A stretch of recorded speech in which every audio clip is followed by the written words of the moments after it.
Darren, a good win on Tuesday against Bromley. What are your thoughts now? No, really good win. Very good performance. I like it. I like it at times when we have to come through some sort of adversity, and I'm not talking about the sending off. Well, I'm talking about that little period in the first half, maybe after between 15 minutes and the first goal, maybe 20 minutes in the first goal. Thought we had to really pull ourselves out of a quite a tight, tense period of play for us. I think the first chance that we have with Scott, Reese had a chance early on that got blocked. I think if one of those goes in, I think the next sort of passage of time it looks differently. But I thought it was tight and tense, and then I thought they did fabulously well. And second half, it's as good as we played. I thought we were very, very good character, and again, the importance of the depth of the squad. I thought the substitutes were really, really terrific. I mean, Solomon and Hess and Joe, I thought they made a real contribution. So I thought it was a good game. I thought Will Jaskalainen played really, really well. I know he has a little bit of a poor execution for the goal, but then there's other evidence in there to say that we should have maybe done better once the ball had come into the box. So I thought that was messy, but I thought Will looked very assured, and it can't be easy for Will to come in and replace someone like Craig, who's such part of the fabric here at the football club. And I thought his temperament was very good, very good. And it was a good performance, like you say, in the second half as well, with most of it being played with 10 men. Reese Brown's red card, what's the process going to be now? Well, unfortunately there is no process, because under the advice and the actual system, and Jeff Chappell and I have been through this quite a few times. I'm 19-0 down to the FA when it comes to appeals. I've never won one. And the advice we took is just that it was a red card. They see it as a red card. Technically, there are parts of it that we look at as supporters, as coaches, as football people, and we say that's not a red card. But when you go through the system and the process they go through, I can see why they would consider that a red card, just the speed of it. I mean, obviously Reese has got great athletic qualities, and the speed he's moving at, is a problem. The bad touch by the goalkeeper kind of gravitates him towards that scenario. But yeah, I think that the danger with taking advice and then going against the advice is that he gets 4 games instead of 3, and that's not a risk we want to take. And so we'll lose Reese very, very unfortunately for 3 games. It's been a busy month, 8 games after also Saturday. What are your sort of lessons you've learned from this month? Obviously some really good performances in there too. I think the team tactically has made another slight gear shift, slight lane change in its play. I think it's made a slight gear shift in the players that are in form and out of form. I think having Anderson taken away from us probably contributed to that as well, because he was in brilliant form. Jermaine, top player for us this year, brilliant player for us. But the pleasing thing has been the temperament of the team. The temperament of the team has been excellent, really excellent. Temperament away at Wrexham and Chesterfield, and even being 2-0 down here to Boreham Wood, being 1-0 down again the other night and winning the game.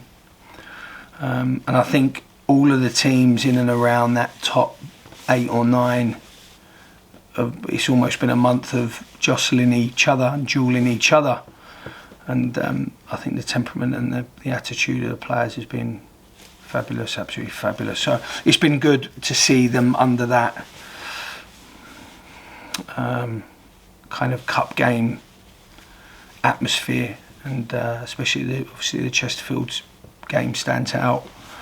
But it's been really good to see that and see if they could accept that challenge.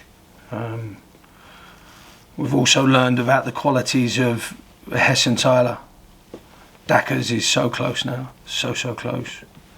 Solomon's been a brilliant signing, So it's been a good month for that. It's been a really good month for that. Lofthouse looks like I say that, we'll come to that, but looks like he's back in form. So lots happened. Yeah, it's been a long month, but lots happened. And also on Saturday, we drew away from home early in the season on telly. What can we make of them ahead of the game? That good side. Stuart has done fabulously well there. When people talk about part-time and full-time, the difference is hours. Obviously, we know that, but the way those teams behave now is very professional. It's very professional, and it's, you can be in full-time. I've certainly had jobs in full-time football, especially in the development roles, where you look at first teams, and even though they're full-time, they don't really train full-time. So actually you can maximise your hours as well or as poor as you want to, and they've maximised their time quite brilliantly. They're a team that are largely possession-based. It'll be a game that I think suits us, because I actually think we're better out of possession than we are in possession, and I think they're better in possession than they are out of possession. So it's a good game, and I thought it was a poor game, if I remember rightly. The last one, the Sunday, I can remember doing the post-game press, and I remember saying it was a poor game. The pitch was long and dry, and there was no real sort of speed to it. And, I thought we were the better team in that game in terms of creation of chances, good chances, and we just narrowly missed out on converting those, especially after winning the ball back. But they've had a brilliant season. Let's make sure we're all kind of honest individuals here. If Wealdstone finish in the top half of this league, Stuart deserves the key to that town. I mean, it's a fabulous achievement. I really mean that, and we should applaud people who work above and beyond their means. And he's done that. And the squad ahead of Saturday, obviously with Reese's suspension and Charlie going back to Peterborough this week. Are there any other updates you need to give? No, that was always the plan with Charlie. I'm afraid it was the financial requirements we couldn't meet in a certain sense over a certain period. Really, I can't really say any more than that. But we're not flush. We tried to make something work, which we couldn't. And but the player was brilliant for us, and I thank him. I really do thank him, and Peterborough for allowing us to have Charlie. I don't think it's the last we'll see of Charlie. I really don't. Such is his attachment now to us. In terms of the squad, we're going to be day to day with Lofthouse and Daly, so that might be a late fitness test. And yeah, we work from there. Hesson Tyler came in today with a little bit of a problem, but again, he'll be day to day. So yeah, there's a few that we'll probably have to wait until Saturday to either declare on or not. Apart from that, I know I certainly feel the decisions around the team at Altrincham were unjustified at the time, because we lost the game, and you're only right when you win. I understand that, but the great thing about that is that Kellerman won't be playing his third game in a week. If Daly and Lofty are good to go, they won't be playing their third. They should still have good energy levels, and being back at home should help. Cuthbert hasn't had to have too much disturbance in his week, so he's still fresh. So hopefully those decisions, which at the time definitely may seem wrong, they might prove to be good ones over the sort of longer term. Well, Darren, thanks for your time. See you on Saturday. There you go.